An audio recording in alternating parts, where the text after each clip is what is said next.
Hello friends, welcome to my YouTube channel DP Educare.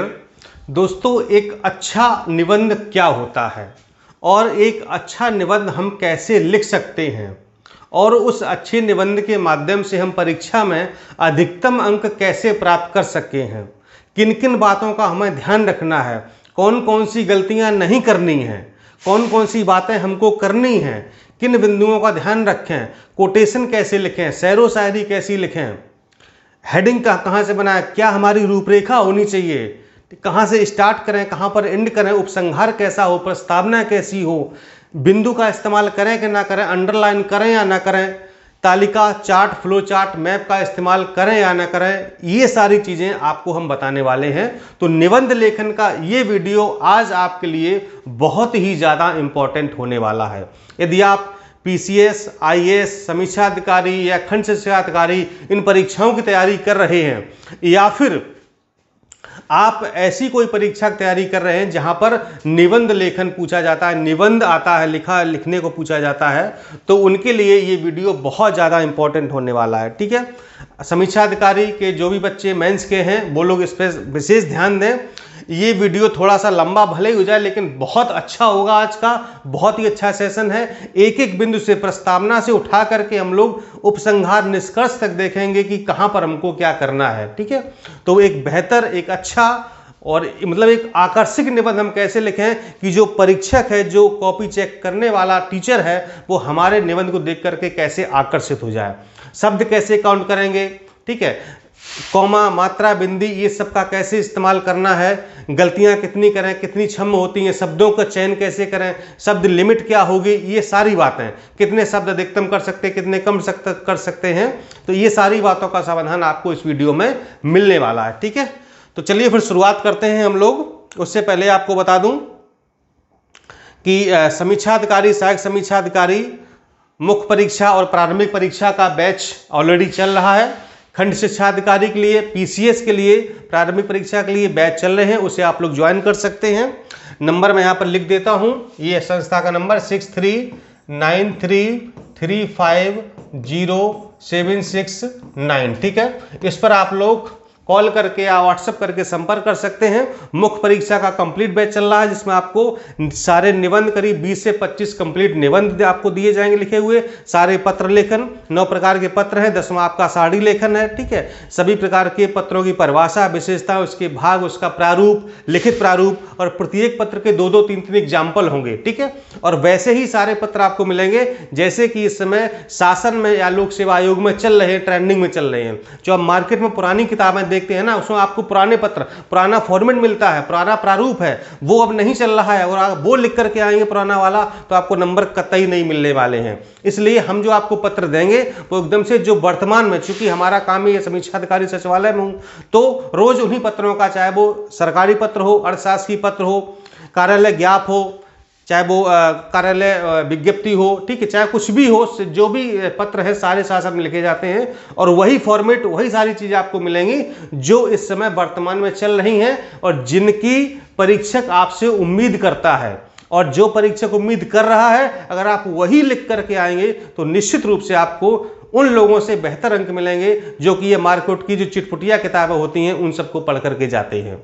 उन्हें पता नहीं कि कहाँ पर कॉमा लगाना है, कहाँ फुल स्टॉप करना है, दिनांक स्थान कहाँ लिखना है, पत्रांक कहाँ लिखना है, बहुत सारी चीज़, छोटी छोटी चीज़ें हैं। देखिए, पत्र तो सब लिख लेंगे लेकिन जो उसका एक सेट प्रारूप है वो नहीं कोई लिख पाता। प्रतिलिपि कैसे भेजनी है, समझ रहे हैं ना, किसको किसको भेजनी है, ये बहुत सारी टेक्निकल चीज़ें हैं जो आप जो है समझेंगे मेरे साथ।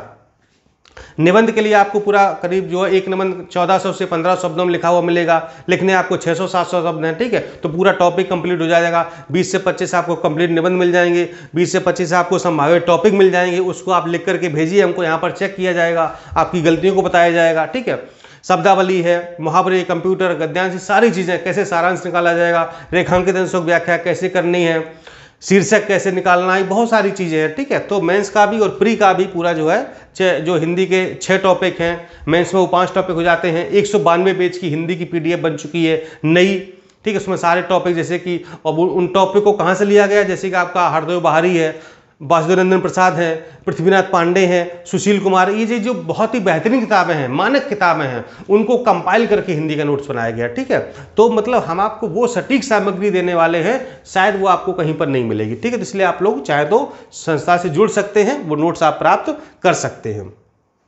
चलिए फिर निबंध लेखन पर हम लोग शुरुआत करते हैं कि अच्छा निबंध कैसे लिखा जाए। ठीक है, तो ये जो सेशन हमारा है ये PCS mains 2023, RO ARO mains 2022 और बीईओ मेंस 2022 या 23, जो भी यार, अब आरओ एआरओ 22 में होता, ठीक है ना, तो 23 में ही होगा। ठीक है, तो इसको 23 मान लीजिए, ये बीओ भी आपका 23 मान लीजिए, और पीसीएस भी, यानी कि 2023 में ये जो मुख्य परीक्षाएं होंगी उनके लिए हमारा सेशन बहुत ही इंपॉर्टेंट है, बहुत ही अच्छा है। ठीक है, तो यहां पर हम पढ़ने वाले क्या है, सबसे पहले देखेंगे कि अच्छा निबंध क्या होता है और कैसे लिखा जाता है।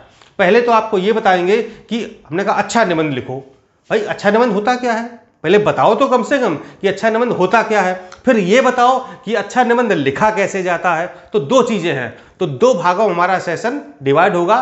पहले यह बताएंगे कि अच्छा निबंध क्या होता है, फिर बताएंगे कि अच्छा निबंध लिखा कैसे जाता है।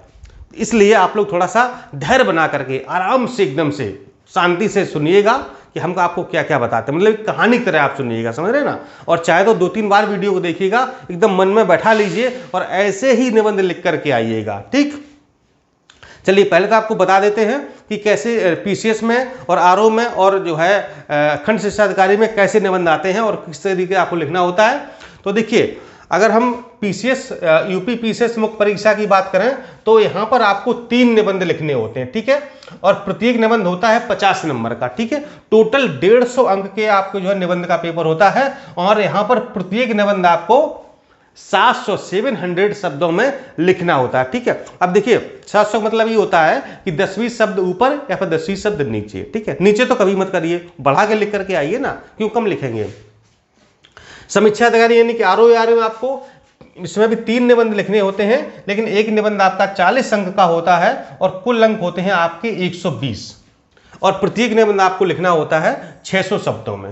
ठीक है, कुल 3 निबंध आपको लिखने होते हैं, जबकि यानी कि पीसीएस में और आरओ में 3 निबंध लिखने होते हैं, लेकिन वो शब्द सीमा भी अलग है और नंबरिंग भी अलग अलग है। जबकि खंड शिक्षा अधिकारी मुख्य परीक्षा में 2 निबंध आपको लिखने हैं, प्रत्येक निबंध होगा 50 नंबर का। ठीक, कुल मिलाकर के 100 अंक का यहां पर निबंध आता है, और यह भी आपको 700 शब्दों में लिखना है, यानी कि पीसीएस में और खंड शिक्षा अधिकारी में 700 शब्दों में लिखना है, जबकि समीक्षा अधिकारी में 600 शब्दों में आपको एक निबंध लिखना है। ठीक है, नंबरिंग की बात की जाए तो पीसीएस और खंड शिक्षा अधिकारी में सेम नंबर का है, जबकि ये यहां पर 40 नंबर का एक निबंध हो जाता है। ठीक, ये हो गया आपका। अब हम लोग आगे फिरते हैं थोड़ा सा, बहुत ही आराम से आपको आज हम पढ़ाएंगे एक एक चीज एकदम से। देखिए, मैं यहां पर 3 बिंदुओं पर चर्चा करूंगा। कौन कौन से? पहला, अच्छा निबंध क्या होता है, अच्छा निबंध कैसे लिखें और निबंध की तैयारी कैसे करें। ठीक है, निबंध की तैयारी कैसे करें। तो ये 3 बिंदुओं पर हमारा आज का पूरा सेशन होगा केंद्रित।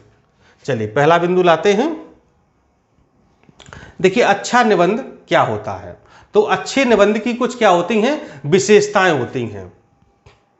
ठीक है, ऊपर हेडिंग क्या आ गई, अच्छा निबंध क्या होता है। तो पहले उसकी अच्छे निबंध की विशेषताएं जान लीजिए कि हम किस निबंध को कहेंगे अच्छा निबंध। देखिए, पहली विशेषता,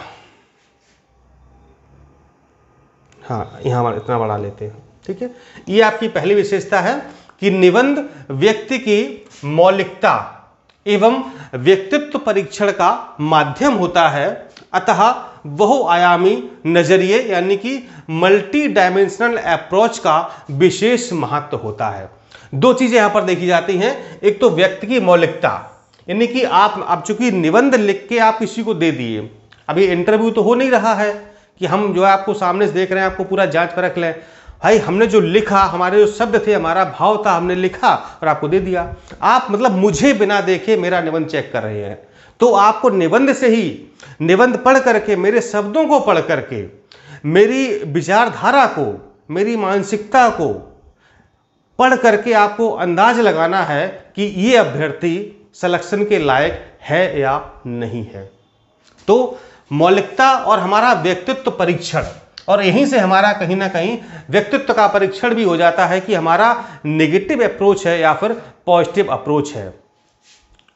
इसलिए हमें क्या करना है, मतलब बहुआयामी नजरिया, मतलब हम अगर कोई टॉपिक दिया गया है तो उसको हर दृष्टि से सोचें, सामाजिक, आर्थिक, राजनीतिक, भौगोलिक, मतलब ऐतिहासिक, मतलब हर तरीके से उसको सोचें।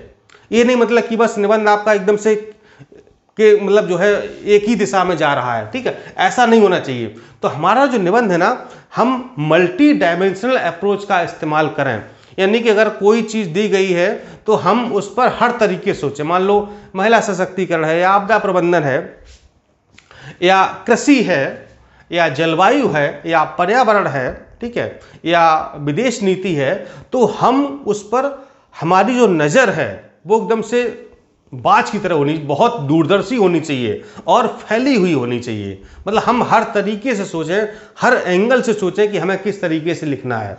मतलब एक ही दिशा में हमारा निबंध भागता हुआ नहीं होना चाहिए, बैलेंस्ड हो, हर क्षेत्र को वो बैलेंस कर रहा हो। मल्टी डायमेंशनल अप्रोच का आपको उसमें इम्प्लीमेंट करना है, लिखना है। इससे आपकी निबंध की मौलिकता एवं व्यक्तित्व परीक्षण का माध्यम हो जाता है। किसके माध्यम से? निबंध के माध्यम से। क्लियर है ना पहला पॉइंट? चलिए दूसरा पॉइंट देखते हैं। दूसरा है, निबंध सदैव विषय वस्तु पर केंद्रित होना चाहिए। यहां अक्सर भटकाव देखा जाता है। कहने का मतलब यह है कि अगर हमारी ये विषय वस्तु है, समझ रहे हैं ना, अगर हमारी ये विषय वस्तु है तो इसी पर हमारा क्या होना चाहिए? केंद्रित होना चाहिए। इस तरीके, मतलब हम अगर कोई चीज यहां पर लिख रहे हैं, कुछ भी लिख रहे हैं, तो हमें इसको ध्यान में कि हमारी विषय वस्तु क्या है। हम कहीं अपनी विषय वस्तु से भटक तो नहीं रहे हैं।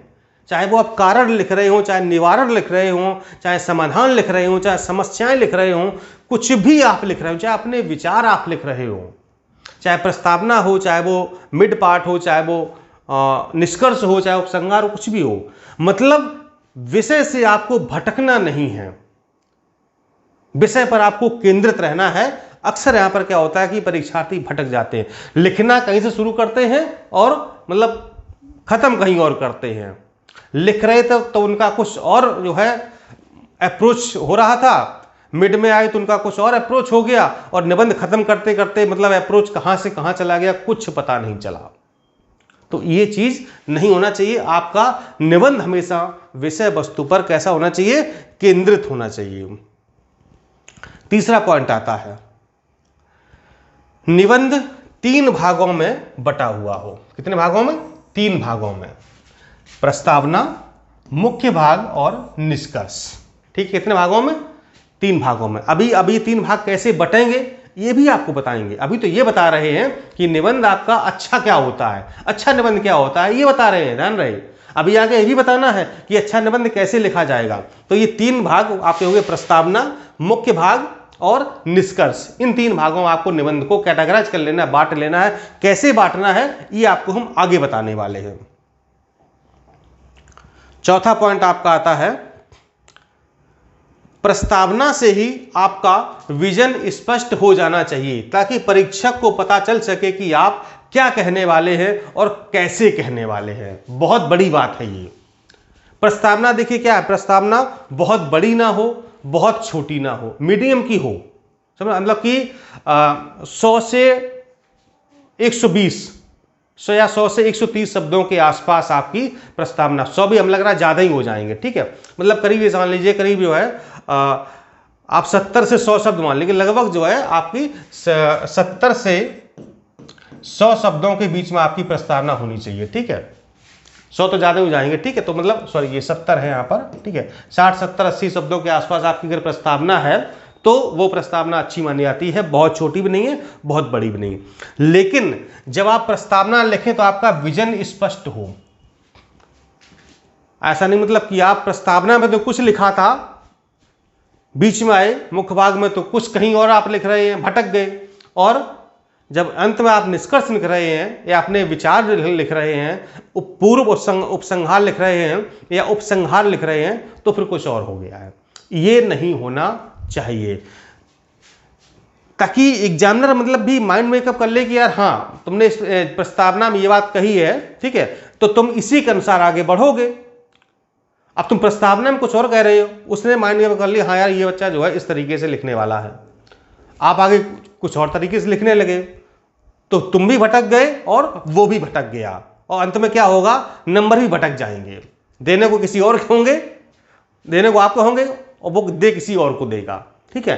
तो ये आपका जो विजन है ना वो एकदम से स्पष्ट हो और उसी विजन के सहारे आपको आगे चलना है और आपको निबंध का अंत करना है। स्पष्ट हो जाए कि आप क्या कहने वाले हैं और किस तरीके से कहने वाले हैं, ये भी मतलब कि आपकी भाषा शैली, ये सब क्लियर हो जाना चाहिए प्रस्तावना से कि आप कैसे शब्दों का, कैसी शैली का, कैसे शब्द इस्तेमाल करने वाले हैं, ठीक है। चलिए चौथा पॉइंट हो गया। बहुत ही काम की चीजें आपको बता रहे हैं, शायद ही ये कहीं आपको मिलेंगी और इस तरीके से आपको कोई निबंध लिखना मुझे नहीं लगता है, क्योंकि मैंने YouTube पर बहुत सारे वीडियो देखे हैं। पहली बात तो है नहीं, क्योंकि इतने काबिल लोग तो है नहीं, मतलब कि कुछ लोग हैं, ठीक है, ज़्यादा तो नहीं है, बस कि जो निबंध पढ़ा पाए। निबंध व्यक्ति वही पढ़ा सकता है ना कि जिसने कम से कम 4, 6, 10 मेंस दिए हों, 2, 4, 5 इंटरव्यू दिए हों, ठीक है, और उसके व्यक्तित्व का अच्छी तरीके से परीक्षण हुआ हो, वही व्यक्ति निबंध पढ़ा सकता है और जिसके अच्छे नंबर आए हों, ठीक है। हर व्यक्ति के बस की बात नहीं पढ़ाने, कोई भी कुछ ही बता दे, ठीक, कॉपी पेस्ट कोई मार दे, लेकिन सबके बस की बात नहीं होती है। बाकी आप समझदार हैं। पांचवा, निबंध में एक प्रवाह दिखना चाहिए जिससे परीक्षक को अवरोध महसूस ना हो, यानी कि दूसरा पैराग्राफ पहले पैराग्राफ से कैसा हो, जुड़ाव महसूस करे, जुड़ा हुआ होना चाहिए। यानी जब आप पहला पैराग्राफ खत्म करें तो उसी बात को लिंक करते हुए अगला पैराग्राफ स्टार्ट करें। ऐसा ना हो कि पैराग्राफ खत्म हो गया, जो बात खत्म हुई आपने एकदम से एक नई बात उठा दी और एग्जामिनर कंफ्यूज, कह रहा अभी तक तो तुम ये कह रहे थे और अचानक से ये कैसे कहने लगे। तो क्या हो कि जो है प्रभाव दिखना चाहिए, मतलब पैराग्राफ वाइज लिंक करते हुए, एक पैराग्राफ को दूसरे पैराग्राफ से लिंक करते हुए आपको आगे बढ़ना है, ठीक है। पैराग्राफ बहुत बड़े नहीं, मतलब कि 6, 7, 8 लाइन के, ठीक है, पैराग्राफ आपके हों ना, बहुत 2, 3, 3 लाइन के मत बनाइएगा और एकदम से आधा पेज का पैराग्राफ मत बना दीजिएगा, पूरे पेज का पैराग्राफ, इस तरह नहीं, 8, 10 लाइन का पैराग्राफ ठीक ठाक होता माना जाता है, ठीक है। तो क्या हो, निबंध में एक प्रवाह दिखना चाहिए, परीक्षक को अवरोध महसूस ना, मतलब उसे समझने में ना दिक्कत हो, क्योंकि देखिए जितना आप एग्जामिनर को परेशान करेंगे ना उतना ही वो नंबर देने में कंजूसी करेगा, और जितना आसानी से उसको आप समझा ले जाएंगे उतने ही आसानी से बेहतर अंक आपको वो दे करके जाएगा। इसे ध्यान रहे कि आप अगर सामने वाले को परेशान करोगे तो वो आपको परेशान करेगा। इसलिए ऐसी भाषा का, ऐसे शब्दों का इस्तेमाल करें तो सामने वाले के समझ में आ जाएं, अच्छे समझ ले, ऐसा प्रवाह दिखना चाहिए। एक पैराग्राफ दूसरे से जुड़ा हुआ होना चाहिए। सॉरी, 6वां नंबर आएगा, देखिए 6वां है, भाषाई आतंक के जगह भाषा सरल, सहज व सुबोध होनी चाहिए। अत्यधिक तत्समी शब्दों का प्रयोग करने से बचें, मतलब बहुत भयंकर भाषा ना हो, मतलब आप पता नहीं क्या क्या लिख दें, और तत्समी मतलब ऐसे शब्द भी ना लिखें कि एग्जामिनर को डिक्शनरी उठानी पड़े, ऐसा मत करिएगा। मतलब जो है अपनी इंप्रेशन बढ़ाने के चक्कर में ऐसे कठिन कठिन शब्द उठा के लाओ, संस्कृत के शब्द लेके आओ, तत्सम शब्द लेके आओ, वो कह रही तो हमने सुना ही नहीं, भले उसने सुना हो ठीक लगे, यार इसका मतलब क्या, मान लो कोई एग्जामिनर, मान लो ऐसा शब्द आपने डाल दिया कि उसके संज्ञान में नहीं है, अब वो उसका मतलब ही नहीं समझ पा रहा है, तो वो डिक्शनरी में खोजने थोड़ी जाएगा, ना गूगल करेगा, वो यार फर्जी लिख रहे हो, तुरंत गोला बना देगा, क्या लिखे हुए सब। तो ऐसे आलतू फालतू अत्यधिक तत्समी शब्दों का इस्तेमाल ना करें। भाषा एकदम से आसान हो, सरल हो, सहज, सुबोध, एकदम से कोमल भाषा होनी चाहिए, बड़े आसानी से किसी को भी समझ में आ जाए, एकदम से स्वीट सी मीठी सी भाषा आ जाए, समझ रहे ना। मतलब बहुत एकदम से आतंकी भाषा ना हो, मतलब एकदम से वहाँ पर आपको वीरता नहीं दिखानी है, ठीक है, चाहे भले ही आप विदेश नीति पर या अंतर्राष्ट्रीय संबंध पर निबंध लिख रहे हो, भाषा वहाँ भी आपको संतुलित रखनी है, आसान भाषा होनी चाहिए आपकी। चलिए 7वां पॉइंट देख लेते हैं, प्रामाणिकता व रोचकता निबंध को बेहतर बनाते हैं, ठीक है। दो शब्द यहां पर है, दोनों का मतलब समझेंगे, प्रामाणिकता और रोचकता। ये कैसे बनाते हैं, निबंध को बेहतर यानी कि अच्छा बनाते हैं। प्रामाणिकता के लिए आप क्या कर सकते हैं, विभिन्न जो रिपोर्टें आती हैं, सूचकांक आते हैं, डेटा आदि का जिक्र कर सकते हैं। रोचक बनाने के लिए आवश्यकता अनुसार कोई सूक्त वाक्य है, कोटेशन है, कविता है, शायरी आदि का प्रयोग कर सकते हैं। अब शायरी मतलब यहाँ पर जो है वो नहीं, मतलब कि फालतू वाली नहीं कि मतलब को क्या ना कि भेजता हूँ पता नहीं क्या जो है गुलाब का टुकड़ा, ये सब जो वो सब नहीं शायरी, मतलब शायरी या कोटेशन ऐसे भी हो मतलब प्रोफेशनल हो, इंस्पायर्ड करते हुए हों, समझ रहे ना, तो वो सब चीज़ें होनी चाहिए। तो दो शब्द है, प्रमाणिकता के लिए क्या कर सकते हैं आप, किसी आप रिपोर्ट का जिक्र कर सकते हैं, कोई सूचकांक का, कोई डेटा हो या अन्य कोई जो है मतलब आंकिक चीज अगर आपके दिमाग में है आप उसका इस्तेमाल कर सकते हैं, लेकिन बहुत ज्यादा नहीं। आपने पूरी सूची बना दी, साड़ी बना दी है, वो पढ़ते पढ़ते थक गया, समझ में आ रहा, बहुत सीमित चीजें हैं, ठीक है। और रोचक कैसे बनाएंगे, तो जहां पर कोई बीच बीच में किसी महापुरुष का डाल दिया आपने, कोई सूक्त पाठ डाल दी, कोई कोटेशन डाल दिया, ठीक है, तो वो सब इस्तेमाल कर सकते हैं आप, ठीक है। कविता अपनी छोटी सी, कोई कविता नहीं मतलब कि पूरी कविता आप जो है एकदम से लिख के आप पूरा पेज भरेगा कविता से, अरे 2-4 लाइन होती हैं, ठीक है, वो आप लिख सकते हैं, शायरी इस्तेमाल कर सकते हैं। तो इससे क्या होता है, थोड़ा सा रोचकता जाती है। अब ये नहीं मतलब कि बस पैराग्राफ दिए जा रहे हैं, ऐसा भी ना हो, ठीक है। बीच में थोड़ा सा निबंध में आपको ट्विस्ट लाना है ना। कहीं पर आपने थोड़ी शायरी डाल दी, 2-4 बिंदु लिख दिया आपने, एक फ्लो चार्ट बना दिया, कहीं पर डाटा दे दिया, छोटी सी टेबल बना दी, छोटा सा मैप बना दिया, ये आप कर सकते हैं। इससे क्या होता है, एकदम से इसकी जो निबंध की रोचकता बढ़ती है, मौलिकता बढ़ती है, उसको जो है लगता है कि नहीं बच्चे में जो है काबिलियत है। देखिए मतलब एकदम से मतलब हर चीज़ डिफ्रेंशिएट कर रहा है और समझाने का प्रयास कर रहा है मुझे, टेबल के माध्यम से, चार्ट के माध्यम से, समझ रहे ना। तो ये सारी चीज़ें होती हैं, इनका आप इस्तेमाल कर सकते हैं। 8वां पॉइंट, पैराग्राफ में लिखा हुआ निबंध अच्छा माना जाता है। पैराग्राफ अधिक छोटे या बड़े नहीं होना चाहिए, पहले आपको बता चुके हैं, ठीक है। कभी भी बिंदुओं में या पॉइंट्स में या हेडिंग में निबंध नहीं लिखा जाता, ठीक है। प्रस्तावना भी लिखेंगे तो हेडिंग कोई नहीं पड़ेगी, ना प्रस्तावना की ना ही उपसंग, कोई हेडिंग नहीं पड़ेगी। आप ऐसे ही स्टार्ट कर सकते हैं, प्रस्तावना सीधे सीधे कर सकते हैं, ठीक है। अभी वो खैर वो तो आपको लिखना, हम बताएंगे कैसे प्रस्तावना आपको लिखी जाएगी, कि अच्छा निबंध कैसे लिखते हैं, उसमें आपको ये पॉइंट आएगा, ठीक है। तो पैराग्राफ मैंने बता दिया पहले कि बहुत बड़े ना हो, बहुत छोटे ना हो, संतुलित हो, ठीक है। मतलब अब ये नहीं मतलब कि प्रत्येक पैराग्राफ 8 लाइन का हो रहा है, प्रत्येक पैराग्राफ 10 लाइन का, ऐसा भी ना हो। कोई यार कसम खा के बैठे हो क्या भाई, कोई 8 लाइन का हो गया, कोई 10 का भी हो सकता है, कोई 9 का, कोई 11 का भी हो सकता है भाई, बस जहां हमारी बात खत्म हो, लेकिन एक पैराग्राफ दूसरे पैराग्राफ से जुड़ा हुआ होना चाहिए। निष्कर्ष हमेशा सकारात्मकता के साथ भविष्योन्मुखी होना चाहिए, याद रहे। चाहे जैसा भी निबंध हो, निष्कर्ष कभी भी आप नेगेटिव नहीं लिखेंगे, चाहे कुछ भी हो, और हमेशा उसमें एक भविष्य की राह दिखनी चाहिए कि यार मतलब, और मतलब आपका उसमें विचार दिखना चाहिए कि आपका भी कुछ विचार आ रहा है। हमेशा भविष्य की राह दिखाता हुआ आपका निष्कर्ष छोड़ दो, आप पॉजिटिव एटीट्यूड रखो। बीच में अगर आपको बुराई करनी है आप कर लो, लेकिन जो निष्कर्ष है, उपसंहार है, आपका कंक्लूजन है, कभी भी आपको चाहे जैसा निबंध हो, घटिया से चाहे जैसा निबंध हो, चाहे जैसा टॉपिक हो, पॉजिटिव हमेशा लिखना है, और आपका पॉजिटिव एटीट्यूड होना चाहिए, भविष्योन्मुखी होना चाहिए। मतलब एकदम फ्यूचर दर्शाता हो कि यार मतलब ये काम भविष्य में हो सकता है, भले ही ना हो अलग बात है, लेकिन हमारा विजन ये, हम पॉजिटिव एटीट्यूड रखते हैं, पॉजिटिव नेचर रखते हैं, ये हो सकता है, इस तरीके से होना चाहिए। और इस तरीके से जो है अच्छा निबंध क्या होता है, ये तो बात हो गई खत्म। अब हम बात करेंगे कि अच्छा निबंध कैसे लिखें, ठीक है। आप देखिए, आप थोड़ा सा अपने जो है छठी इंद्री को भी खोल लीजिए, अब बहुत इंपॉर्टेंट बात आपको हम बताने वाले हैं, ठीक। चलिए पहला पॉइंट देखते हैं। निबंध लिखने से पूर्व रफ कार्य करके सारे पॉइंट्स नोट कर लेने चाहिए, इससे एक क्रम बना रहता है और चीजें बेतरतीब नहीं होती हैं। रफ कार्य हेतु 10 से 12 मिनट या 15 मिनट का समय पर्याप्त माना जाता है, ठीक। चाहे पीसीएस हो या फिर समीक्षा अधिकारी, दोनों परीक्षाओं में 3-3 घंटे मिलते हैं, यानी कि एक निबंध को लिखने के लिए आपको 1 घंटा यानी कि एक 700 शब्द या 600 शब्द लिखने के लिए आपको 1 घंटा मिलता है।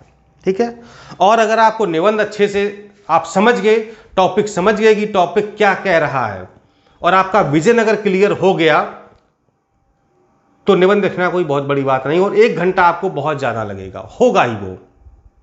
ठीक है, क्योंकि एक्चुअल निबंध 35 से 40 मिनट में आराम से लिख जाता है।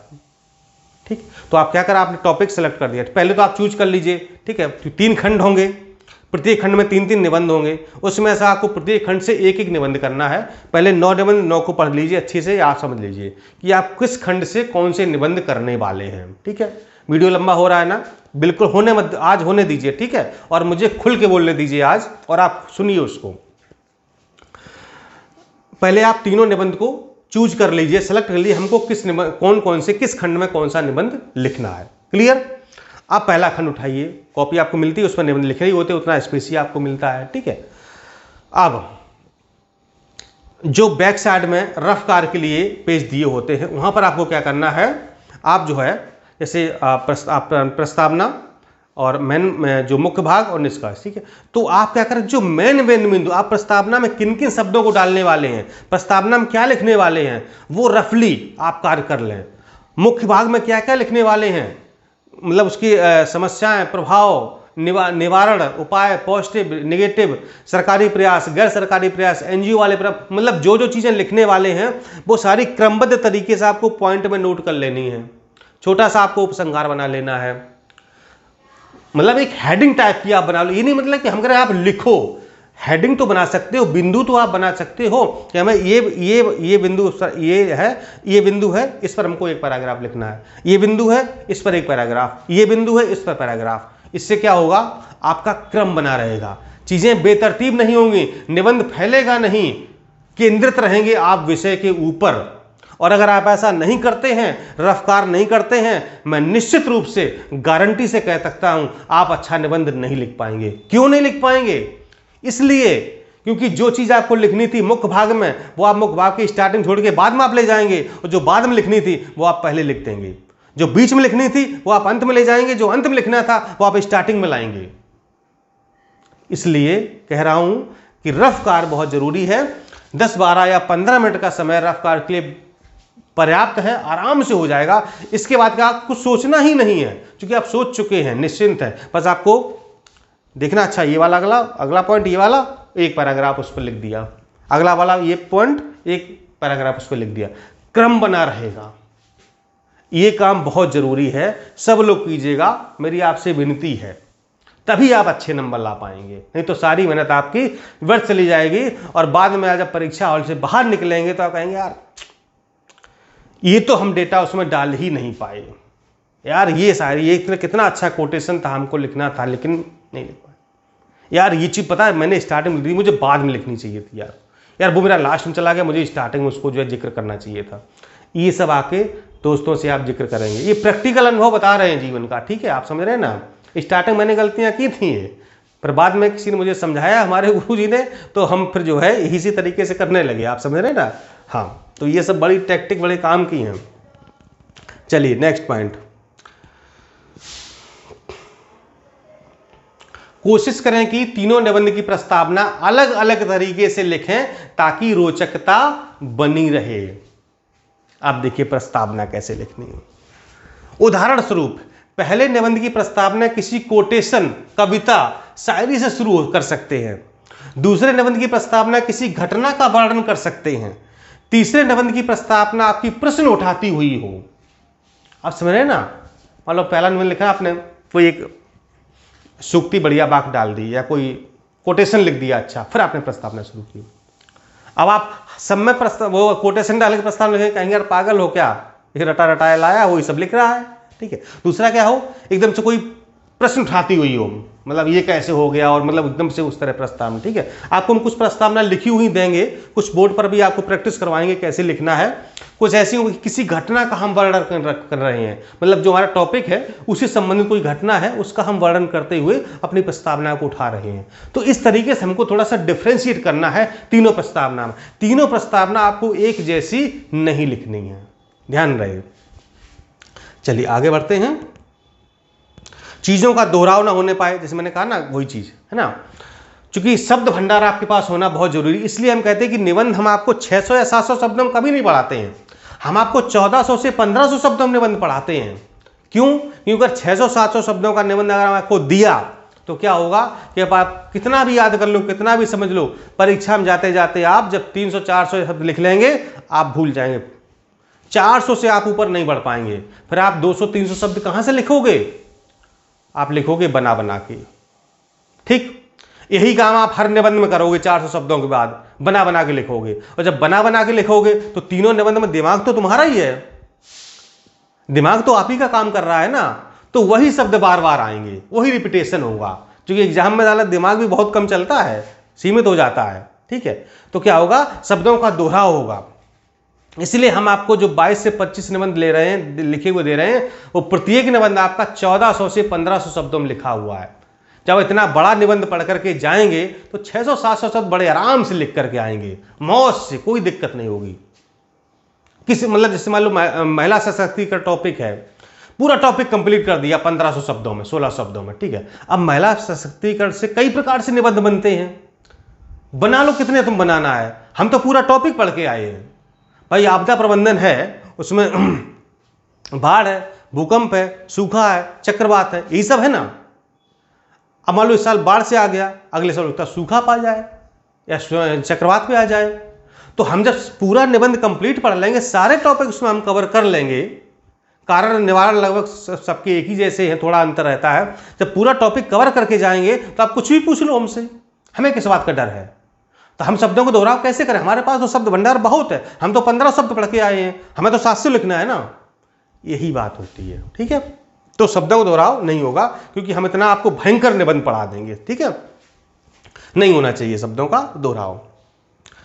आंकड़े देना ठीक है, पर आंकड़ों की भरमार से बचना चाहिए, तथा आंकड़े भाषा में घुले हुए हों, ज्यादा अच्छा होता है। मैंने कहा था ना, आंकड़े दो, डेटा दो, रिपोर्ट दो, इंडेक्स का जिक्र करो, लेकिन एक सीमित, पूरी टेबल नहीं बना दो, मतलब पूरे पेज पे टेबल भरी हुई है, उतना डाटा दो जितनी आवश्यकता है, और ऐसा डाटा हो मतलब कि शब्दों में घुला हुआ, मतलब कि हमारे निबंध से मैच कर रहा हो ना। अब निबंध कहीं किसी और टॉपिक पे है, आप डाटा कोई और दे रहे हो, यार क्या मतलब है, नहीं करना चाहिए ना, गलत हो जाएगा, एग्जामिनर भड़क जाएगा। तो आंकड़े भाषा में घुले हुए हों तो वो निबंध ज्यादा अच्छा माना जाता है। बहुत ज्यादा आंकड़े नहीं, मतलब कि अपने इंप्रेशन चक्कर में देखो हमको तो इतनी रिपोर्टें पढ़ के आए हैं, सब तुमको बताएंगे। अरे भाई शब्द सीमा भी तो है, पेज ही नहीं मिलेगा आपको, अब तो आयोग उतने लिमिटेड पेज देने लगा है, क्या करोगे आप। चलिए नेक्स्ट देखते हैं।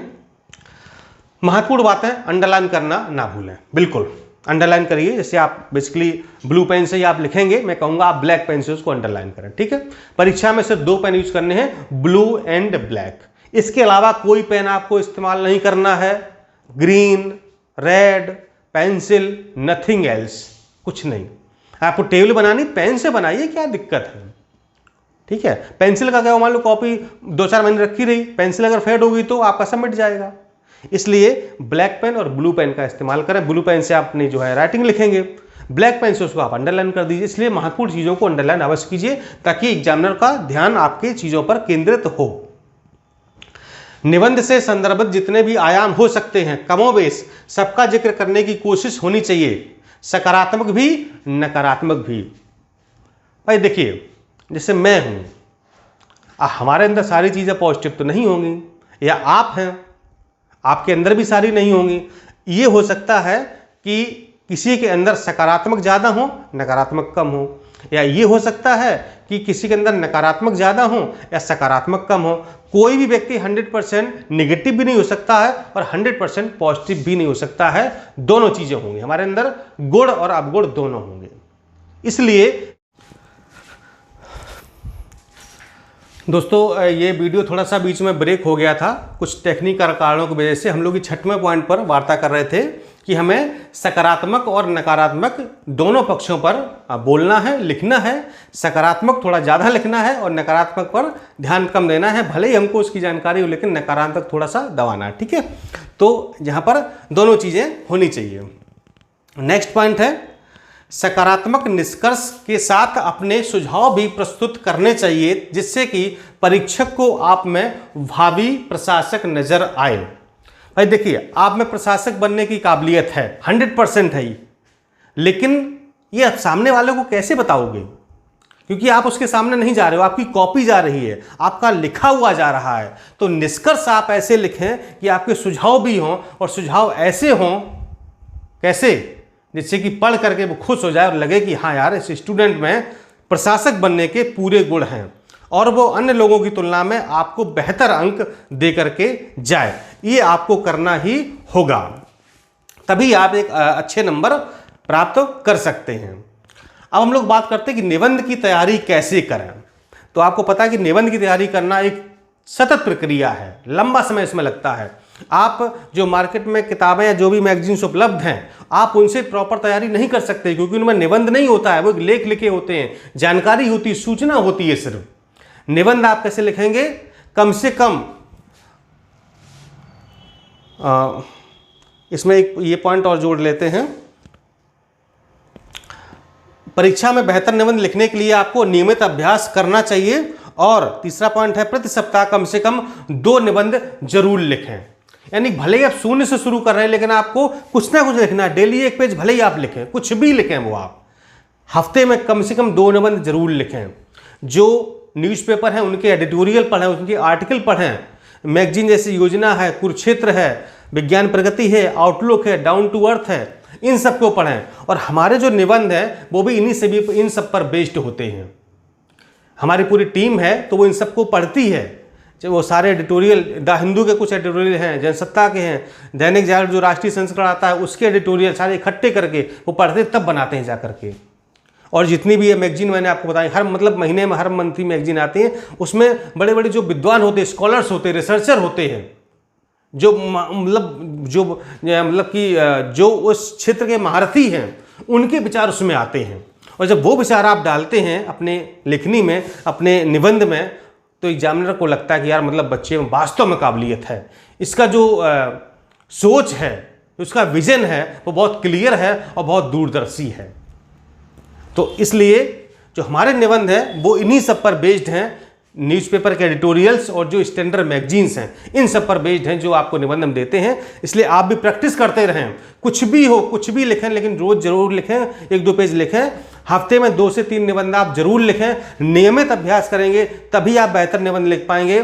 आपकी परीक्षा मान लो मार्च अप्रैल में आपकी जो परीक्षा हो सकती है प्री वाली, हो सकता है जून जुलाई अगस्त तक आप मेंस हो गया, तो आप कैसे तैयारी कर पाएंगे? इसलिए मैंने मेंस का बैच अभी से स्टार्ट कर दिया है कि ताकि लोग जुड़ जाएं, लिखना शुरू कर दें। आप लोग जो निबंध लिखते हैं उनको मैं खुद चेक करता हूँ। हमारी टीम भी क्वालिफाइड, लेकिन मैं उससे चेक नहीं करवाता हूँ।